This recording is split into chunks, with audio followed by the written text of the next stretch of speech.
DElEd छात्रों के साथ होता जा रहा है धोखा और सिर्फ धोखा। वो कैसे, आइए जानते हैं पूरा मामला। जय हिंद साथियों, आज का जो मेरा वीडियो होने वाला है वो सहायक आचार्य भर्ती में कैसे एक से बढ़कर एक ग्रहण लगा है और कैसे जो इसमें समस्याएं उत्पन्न हो रही है। दोस्तों, चैनल में नया है तो चैनल को सब्सक्राइब करके वीडियो को लाइक और एक प्यारा सा कमेंट करिएगा, क्योंकि ये जो मैं बातें बताने जा रहा हूँ वो आपके लिए कहीं ना कहीं एक सोचनीय है कि आखिर सहायक आचार्य में एक ग्रहण लगे तब तो ग्रहण पे ग्रहण ही लगा हुआ है, तो कहाँ से ये रिजल्ट आने की हम लोग संभावना रखते हैं। अगर मैं सीटेट वर्सेस जेटेट की बात करूं तो सीटेट वालों को बुरा लगता है कि आप जो है सो बड़ा बेमतलबिया बात करते हैं जेटेट की तरफ बात, लेकिन वास्तविकता क्या है इस पर कोई ध्यान ही नहीं देते हैं।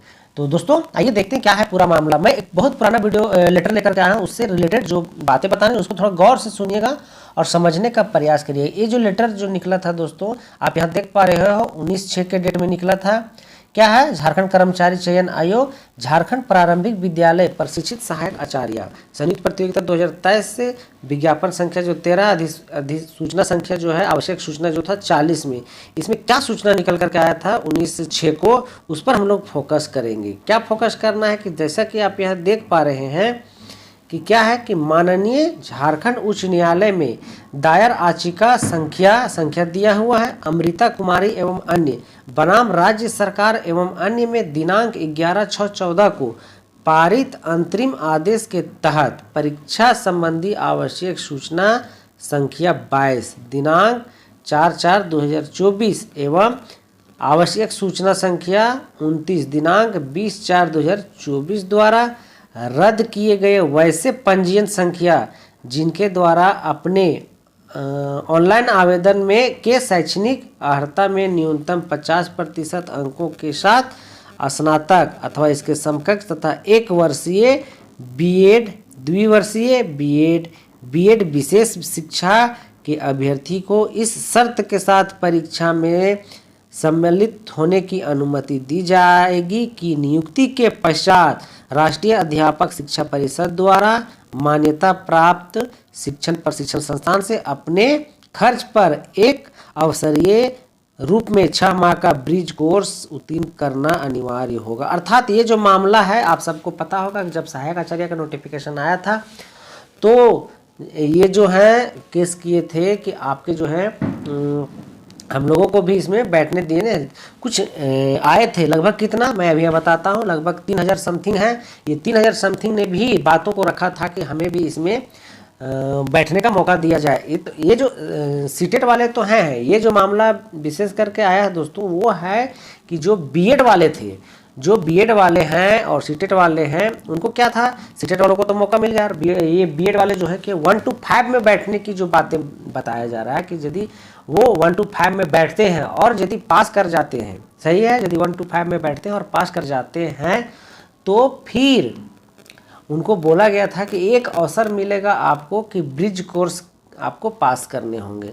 तो रही बात कि आखिर ये ब्रिज कोर्स होता कहाँ से है, सबसे बड़ी बात है कि आप जब वेबसाइट पे देखोगे तो ऑल ओवर इंडिया में ब्रिज कोर्स हो कहाँ रहा है और कहाँ से करेंगे। तो ये जो हाईकोर्ट ने जो बरगलाने वाला काम किया था ये कहीं किसी भी एंगल से सही नहीं था। इसके जो मान एडवोकेट भी थे, जो वकील हैं, इसको भी तो क्लियर नहीं कर पा रहे, इसको तो कहीं ना कहीं छुपा के रखा गया। आखिर एक अवसर क्यों दी? आप देख रहे होंगे अभी कल परसों का भी छत्तीसगढ़ का जो मामला आया है कि जो 6 to 8 में जॉब कर रहे हैं, बीएड वाले जो हैं वो 1 to 5 में जॉब कर रहे हैं, 14 महीना जॉब करने के बाद भी कि इनको बाहर करिए और डीएलएड वालों को अंदर करिए। तो कहीं ना कहीं ये डीएलएड के साथ भी एक धोखा होता जा रहा है और झारखंड की भी वही स्थिति हो गई है कि डीएलएड वालों के साथ धोखा होता जा रहा है। तो वैसी स्थिति में यदि आपको, आप कहने का मतलब अगर डीएलएड वाले तो 1 to 5 और 6 to 8 ही जाते हैं, जबकि आपको पता है बीएड वाले तो 6 to 8 और हाई स्कूल तक जाते हैं, वैसी स्थिति में तो डीएलएड वाले ढेर ठगा जाएंगे। ढेर ठगाने का मतलब है कि कहीं के नहीं रहेंगे और ना रहने दिया जा रहा है। इसमें तो कहने का मतलब है साथियों, इसमें तो ढेर सारे ग्रहण लगते जा रहे हैं। उधर तो सीटेट का अलग से ग्रहण लगा हुआ था, ठीक है, सीटेट भी पास, आप कहते हैं सीटेट भी अगर आप पास कर लिए हैं फिर भी आपको ब्रिज कोर्स करना रहा। बात कि ब्रिज कोर्स हो कहाँ से रहा है, हमने NIOS का जो बात करें, NIOS का बात करें उसमें भी तो लगभग अब बंद हो चुका है। तो कहाँ से करेंगे ब्रिज कोर्स? तो ये सिर्फ बरगलाने की बात कही गई है, इसमें कोई दम नहीं है। लेकिन कोर्ट इस पर भी, सुप्रीम कोर्ट भी यह संज्ञान लिए वो भी अपना मंथन कर रहे हैं। और वैसी स्थिति में यदि हम उम्मीद लगाए रखेंगे सुप्रीम कोर्ट डिसीजन देगा, जजमेंट देगा, तो आखिर वो भी किनके फेवर में दे, जेटेट के फेवर में दे, सीटेट के फेवर में दे, या किस फेवर में दे। चलिए आगे एक बार और देख लेते हैं पूरा। उच्च न्यायालय द्वारा जो नोटिफिकेशन आया था उसमें कहता है यदि वो पास नहीं करते हैं तो इनका अभ्यर्थित विचारणीय नहीं होगा तथा रद्द कर दिया जाएगा। लेकिन बात है विचारणीय इनको बैठने ही क्यों दिया गया था, क्यों? तो सिर्फ यही कारण था, लटकाने के लिए कि लटकाता चला गया कि प्रविष्टि की गई है। ठीक है, ये बता रहे हैं जो नोटिफिकेशन निकाला है उसमें बताया कि प्रविष्टि की गई है।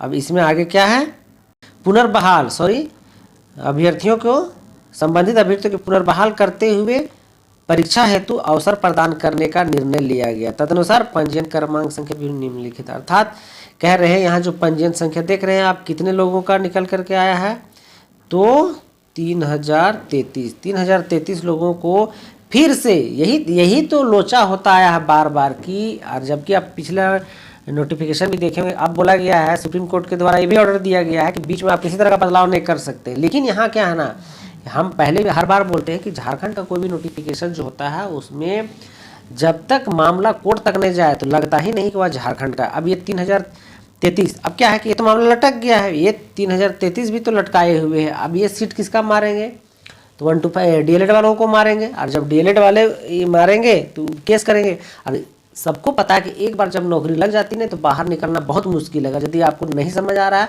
तो जेपीएससी का कंडीशन देखिए क्या है। सबको पता है कि खुलेआम जेपीएससी में धांधली हुआ है, लेकिन कोर्ट सब चीज़ साक्ष्य, सीबीआई का भी कहना है कि 8 को 80 बनाया गया, 9 को 99 बनाया गया, लेकिन कुछ होने वाला ना। बस ये इसीलिए इस चीज़ को रोक के रखा गया कि किसी तरह जो है ये लोग घुस जाएं, उसके बाद निकालना बहुत टफ हो जाएगा। तो कहीं ना कहीं दोस्तों डीएलएड के लिए एक धोखा होता चला जा रहा है। तो ये जो 3033 हैं, आपको लगता है मैक्सिमम लोग यही लोग घुस जाएंगे, तो ऐसी स्थिति में डीएलएड वाले धोखा खा जाएंगे। तो समय रहते आपको सचेत रहने होंगे और आपको लगने होंगे कि इसमें आगे किसी भी तरह का बाध्यता ना हो। और जो अभी छत्तीसगढ़ वाली जो नोटिफिकेशन है उसको लगा करके अभी से ही इसकी तैयारी की जाए, ताकि सब कुछ सही रहे। और जैसे ही सुप्रीम कोर्ट का जजमेंट आए बहाली अच्छी तरह से हो जाए, फ्रेश हो जाए। साथियों अभी तक के लिए इतना ही। चैनल बने रहने के लिए आपका बहुत बहुत शुक्रिया। थैंक यू, धन्यवाद।